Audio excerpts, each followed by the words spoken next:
Huwag kang mag-scroll.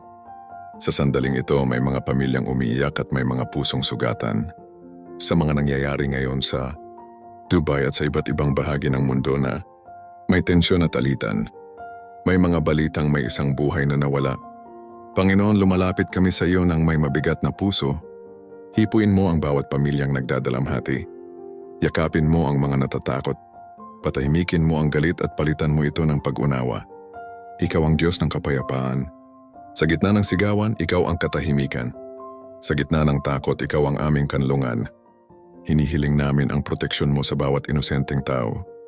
Gabayan mo ang mga lider at ang bawat komunidad upang manaig ang kapayapaan kaysa galit.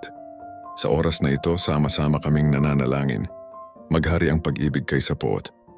Sa pangalan mo, Amen. Kung naniniwala ka sa kapangyarihan ng panalangin, pindutin ang like at follow at isulat sa comments ang peace bilang pakikiisa.